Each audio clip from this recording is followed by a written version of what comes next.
Hey guys, so one of the new guns on the market, a couple of years old, that has found its way heavily into the action pistol world is the Canik TP9SFx. This particular gun is fitted with a red dot for carry optics division in USPSA, and it has a 5.2-inch barrel on it, so it's got a long sight radius. A lot of guys like that longer sight radius, even with a red dot. But there's a lot of aftermarket parts for these, and there's some that are good and some that aren't so good. So we're going to go over the good. We have a gun here that's going to be built for use in the tactical games and the Patriot games, which is a slightly different rule set than USPSA or IDPA. So we're just kind of go through it, show you what's out there, do some installs, and see what kind of results we get on the gun itself to make it much more shootable and a lot flatter when shooting. So hang tight, we'll break that gun out and start tearing into it. So the Canik that we're going to be working on today, it's brand new. It is the TP9SFx, and it is the blackout. So it's not got the tungsten slide on it that the normal Canik does. It's just a slightly modified version with color. But the internals are the same, so all of our aftermarket parts are going to be the same. And I'll show you one of the big things that is not very well liked with the Canik is the trigger. By guys that do a lot of action pistol stuff, so obviously gun's brand new, there's no round in it. But the trigger on these things is for everyday use, that's probably fine. For competition, it sucks. It's plain and simple. So you have a tremendous amount of take up, and then there's this spongy part. And so you've got all this massive amount of travel, and then finally it breaks. Now it's a pretty clean break, but the reset is really nice on it, and that it's right there. So what can we do to improve that? Well, we have a lot of things. First and foremost, Freedom Smith makes triggers for these. They have a series of triggers available, and this one is, I believe, called a Fat Daddy racer style. So that's going to go in. We'll show you a huge improvement in the trigger travel just by changing the trigger. The geometry of the trigger is much better for this gun. We want to add some weight to it to help with recoil and balancing the gun a little better. So from Taylor Freelance, we have a brass back strap and a brass magwell, which in Patriot games and tactical games, you can use an external magwell in USPSA. If you want to shoot carry optics, you cannot use the magwell, but you can use the back strap. And it does add, I think it's right around 3.5 ounces or so of weight. Set of trigger return springs and striker spring. These actually are designed for the Walther PPQ and PDP, but they fit in the Canik. We're going to change out the captured guide rod to a tungsten guide rod from W74, and then we're going to be able to tune the springs on that. So what do you use for springs when you're tuning this thing? Well, we have a selection here, 14, 15, and 16 pound Colt 1911 Commander length springs. So the 4¼ inch Colt Commanders, we're going to use their recoil springs for that guide rod and tune it to make sure that we get trigger reset and striker reset when we cycle the gun with those lighter springs. I do have a magazine here that has a extended base plate on it. I think it's a +4 or +5 from Henning Group for the Caniks. This, if you do the magwell, you have to do the mag extensions because the factory, as I'll show you, the factory, even the 20-round mags, do not sit in the magwell because of the configuration of the factory base pads. The only other thing that we're going to be doing, and it's supposed to arrive later today, is we're going to change out the striker spring to a Glock 5.5 pound striker spring. So it's kind of a Heinz 57 of what we're putting in this gun to get it to run right and the feel that we want out of it. but that's going to be the base of what we're doing. So we'll tear into it. We'll get started with some easier stuff and press on. So the first thing I want to do is go ahead and start disassembly on the gun. We'll just take the slide off for now. We'll set that to the side, make it a little more robust to hang on to. I'm going to go ahead and do the back strap and magwell installs. It does add the two parts together will add quite a bit of weight. Now I'm going to show you what looks a little chintzy, but it's actually pretty stable.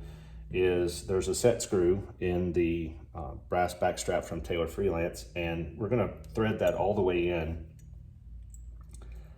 because when we put the magwell on, the only thing holding the magwell on is we're going to back that screw out to create tension. But I can tell you that it's very solid when you do that. So to replace the back strap first, we're going to take this roll pin out for the lanyard.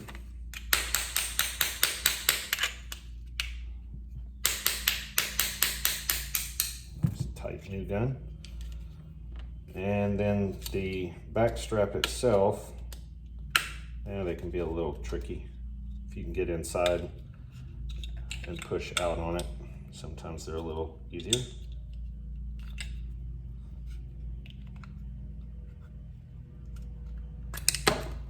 And the back strap, just plastic, lightweight back strap. We're going to take that out. We're going to put the brass one in. It has kind of a little ear here on it, just slides up in, drops into place. We can go ahead right to left. Start that roll pin, finish it with a roll pin punch.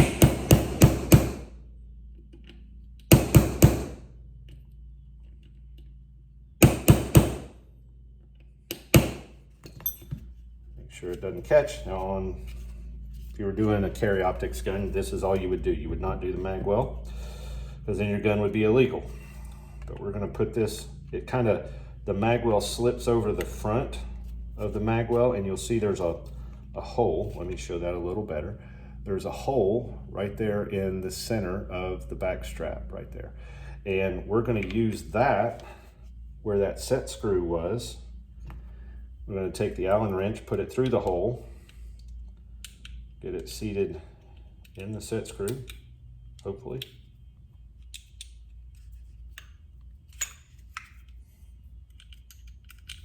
There we go. And then we're actually going to back that screw out. And that's going to put tension on the inside of the magwell and against the front of the gun. That is not coming off. Nice and stable, and we have added probably close to a ½ pound to the bottom end of the gun, so it should sit nicely. It's a little unsightly here. I don't really like that from Taylor Freelance. I feel like they could have done a better job with the back strap and the screw there. I may end up drilling and tapping that out and just putting my own screw in, but the great thing is when you have the gun in your hand, you really don't feel that. I mean, it's there if you're feeling for it, but if you just grip the frame, you really don't even notice that there's that little protrusion right there. So that feels nice and heavy. So that's going to be for the magwell and the back strap. That's a pretty simple add-on to add some weight to your gun that will give it a whole lot better feel. So the next thing I want to do is I want to get the trigger out so we can replace it with this Freedom Smith trigger and the spring kits that we talked about. The trigger return spring in particular in the frame. Probably the two tricky parts to this gun are the slide release and the spring system that it uses, which is underneath this. I'll show you that in a little bit.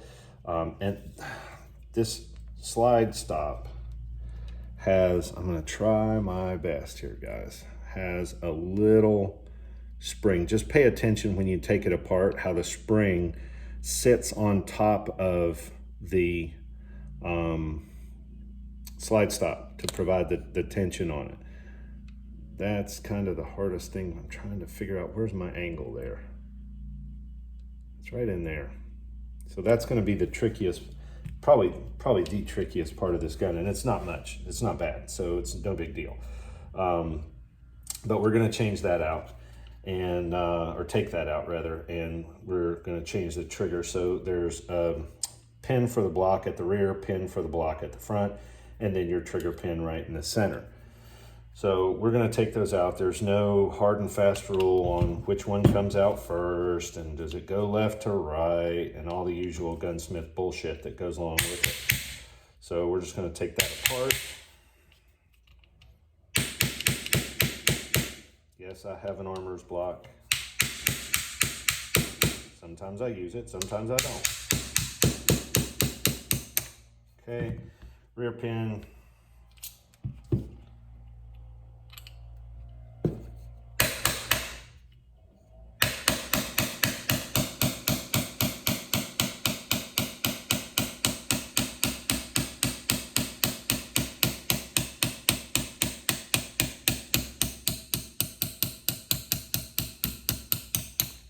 Front pin.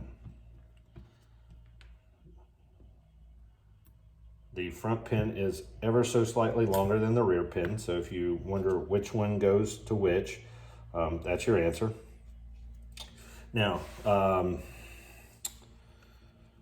to get the trigger out, we have to take this trigger pin out also.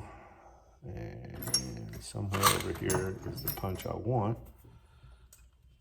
That can be a bit of a pain in the ass.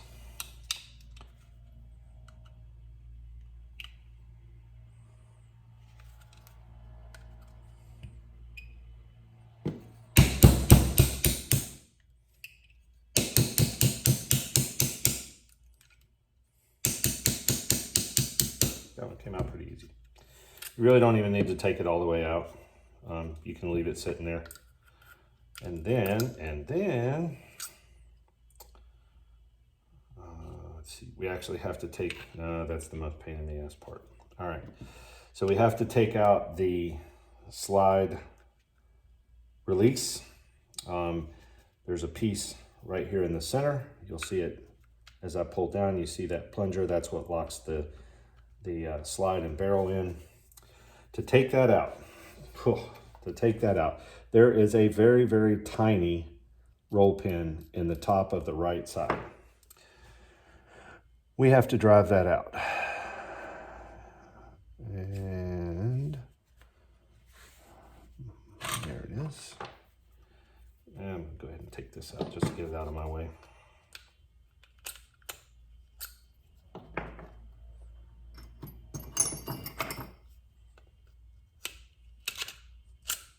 Not with a punch. Let's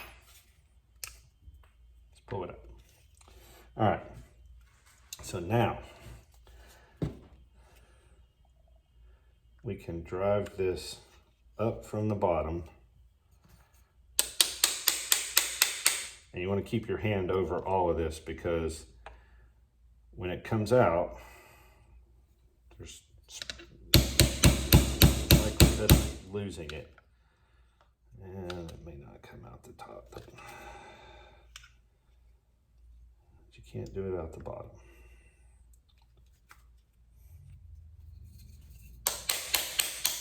There it goes. So now,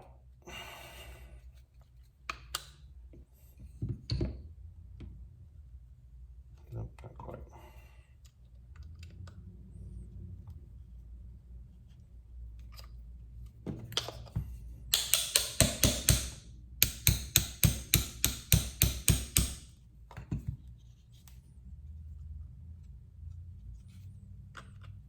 Pins out.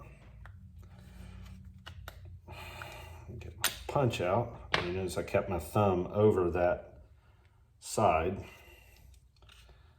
And then it's going to pop off. Like so. Now I'm going to keep my thumb over that center plunger. And I can push down on it. And that'll damn near fall out. But I'll give it a little help. I'll push. So that piece comes out. Now when I let go, that plunger is free. It comes out with the spring. So make sure you notice what the orientation was, how that came out. The flat side goes to the rear of the gun. All right. Now we can take out the locking block. Try to go slow so we don't lose the spring that just went flying. So that's the little spring that I was telling you about for the slide stop. You can see it's really small. It's got one leg on it, and then it has a rounded end. The leg goes into the frame of the gun. There's a small hole right above the locking block pin, and that's actually going to go in that hole, sit on top of the slide stop, and that's what provides its tension for your slide stop when your magazine is empty. So that just slides right out. I don't know why it's magnetized. That's cool. All right. Now I can just take the trigger out, and the rear locking block pops out just like our Austrian friends, right? If you want to take the springs apart, feel free. I mean, if you're going to replace that trigger spring, you're going to have to undo it. So this one just slides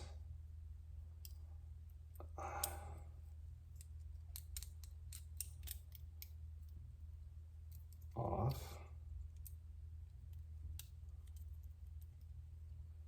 If you hold your mouth right. The other end hooks into the locking block. It does require a little more coercion.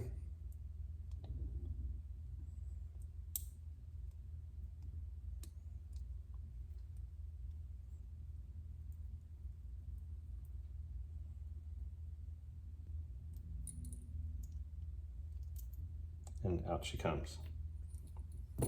Okay, so that ejector is just held on with friction.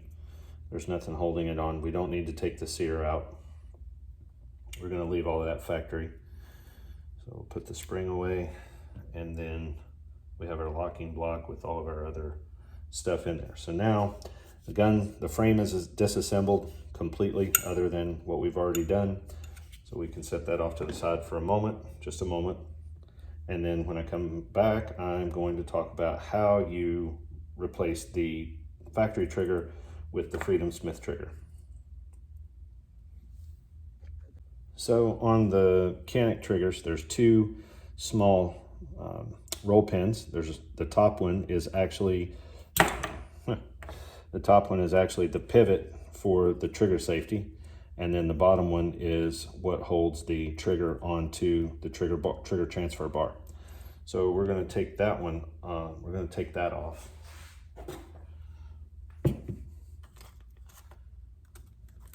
And if you're curious as to which one you need to take out, you can actually look. Your Freedom Smith trigger only has one pin, and that one pin is going to be what handles the trigger safety as well as the trigger transfer bar. Now it's already pushed out to the side. The idea here is that once we take this trigger bar out, we can just slide it in, drive the pin the rest of the way in, and we will be complete with our operation.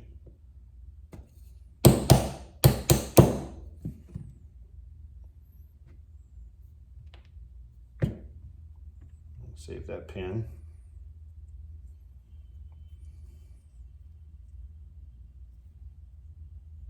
Notice the orientation of our trigger transfer bar in relation to the trigger. Move that over. Now, it's pretty much a blind insertion. You can look at this side, but when you get it lined up, by the time you flip it over, it's not lined up anymore. So basically, we're just going to do light taps. You can actually probably stick the roll pin punch through just to get it started. Still a bit of a challenge, but it's now in there.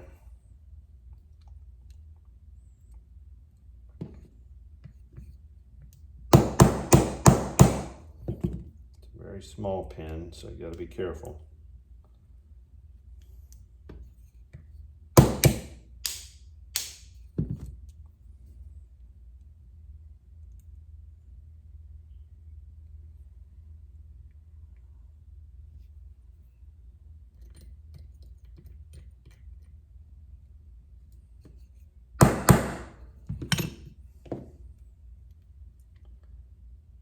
Got a little bit of tension there by driving it in just a little farther. That should have it lined up.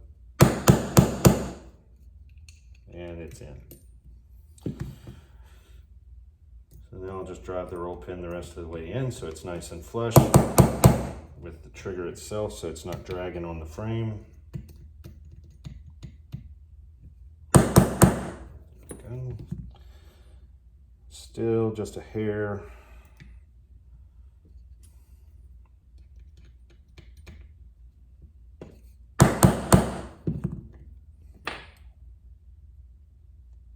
Go. Maybe just a hair more. Still got some room on the other side.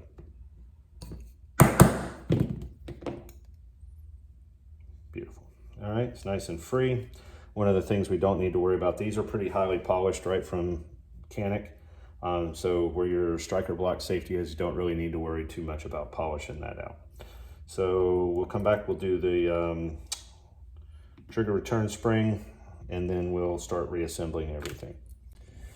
Sorry, I got lost there for a second. My favorite assistant came out, so I had to talk to her. So let's get back to it. All right. Get our slide stop spring in the little hole. Get it pivoted down onto the slide stop itself. Locking block back at the very front.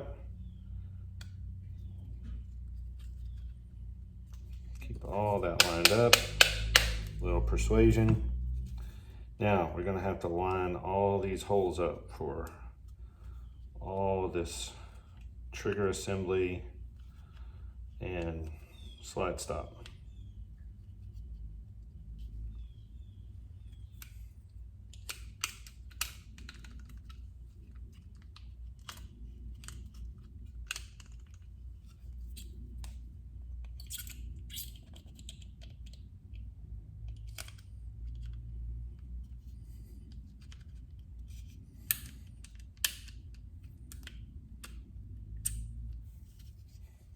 Okay, now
not getting perfectly lined up there.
improvement there. Made a little headway.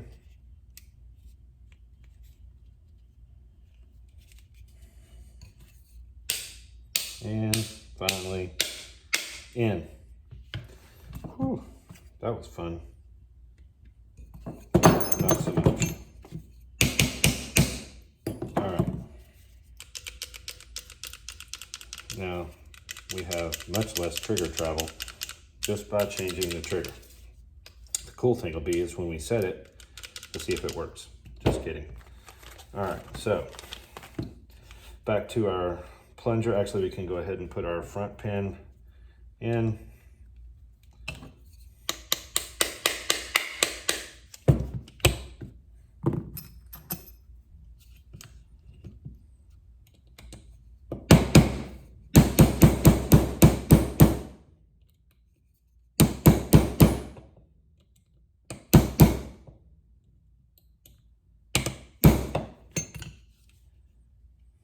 Okay, no protrusion on either side. Mag locks in. I'll show you more about the mag later. We've got a good spring on our slide stop. Okay, so now we're going to reinstall the plunger that locks. Remember, the flat side goes to the rear. Just set that down in there. With your rod, it has a tall side, what I'll call a tall side, and a low side. So that the lower part, or the part with more separation from the axle, goes facing down. Same thing on the other side. It's slightly offset. You'll look at it and see the hole, and then that lines that up. So now we're going to have to get this tiny little roll pin into that piece and started with our small roll pin punch.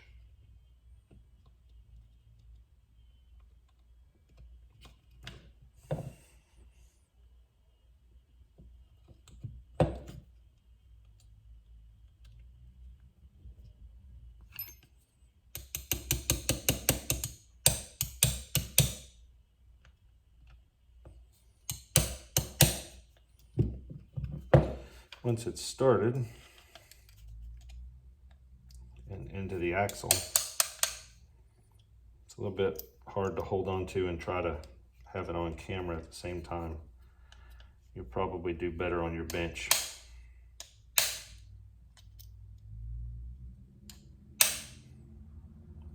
Just flush with the top of that. Like so, I should be able to test that.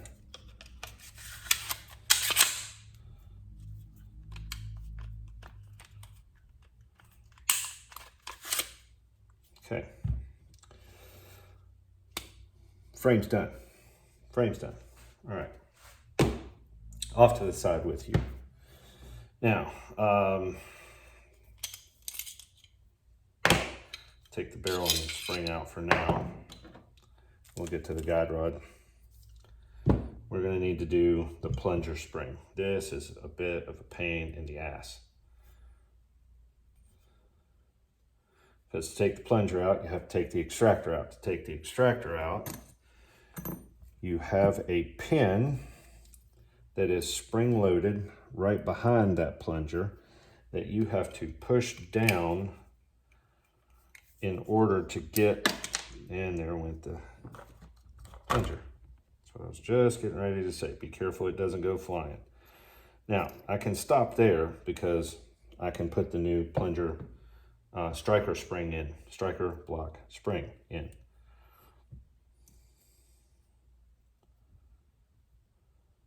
Very simply.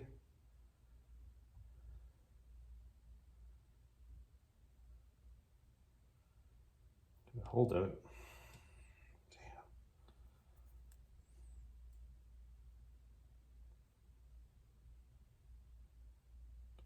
Didn't know want to go.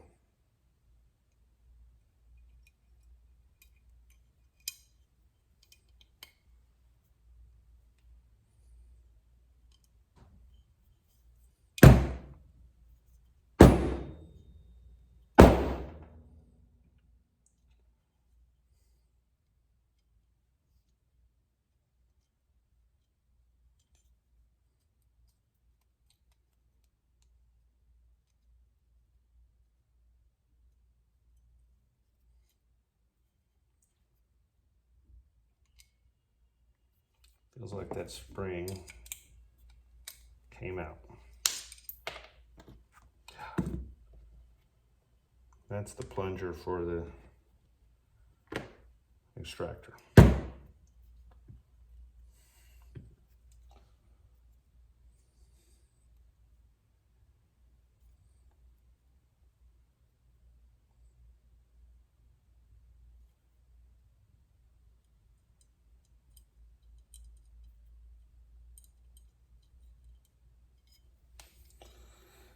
And you can see there it came out, so we're going to back it out. We'll try to just, there we go.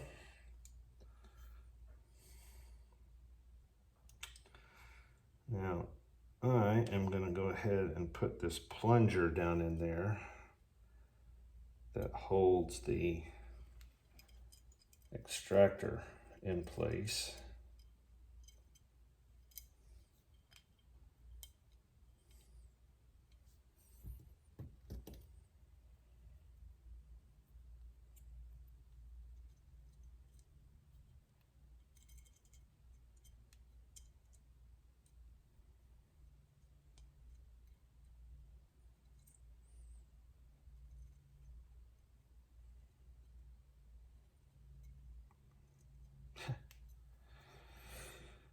Let's see if we can get the extractor spring to seat in its little pocket. There it goes. And then there's a little piece on the extractor.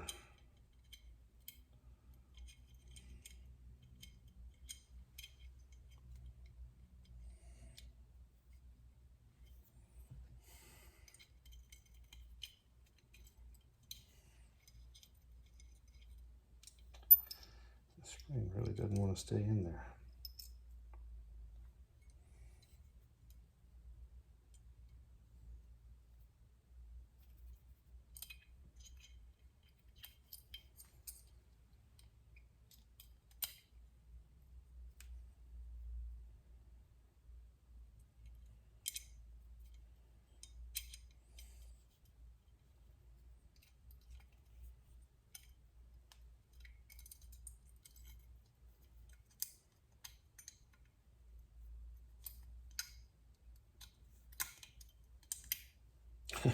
And then it all locks together like a little puzzle. Much lighter striker spring. All right, or striker block spring. Golly. So we don't have the 5.5 pound Glock striker spring in yet. Should be here today. So what I'm going to do is I'll go ahead and put the barrel back in for now. This will be kind of a cool little test demo. That's an 18-pound spring. That's a 16. I want to try that first. Normally I run 15s with an optic. Without an optic, I want to see how it does. Don't need the firing pin spring. It's not a 1911. And then we have our W4 guide rod, or W74 guide rod, let me rephrase that. And I'm going to go this way with it.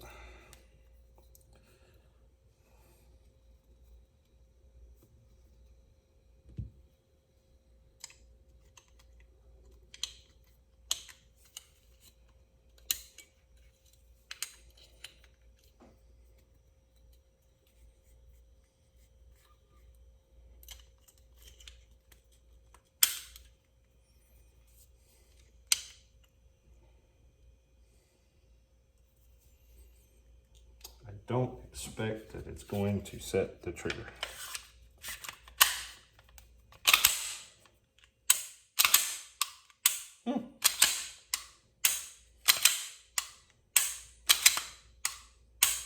Let's see how it does when we get the Glock striker spring in it, but that's reassuring. So now, what do we have left? We have, wanted to show you the magazines.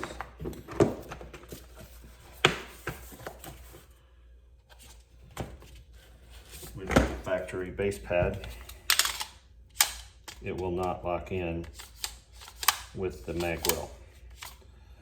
So if you buy the Henning Group base pads, it locks in just fine. And you get an extra 4 rounds. So good stuff all the way around. A little heavy even with a 16, but I want to see how it fires. I think a 15 will probably be what we have to do, but we're going to find out. Come back when we get the striker spring, show you how to change that out real quick. Probably going to Cerakote the brass because I don't like the bling. And that'll be pretty much it for the Canik.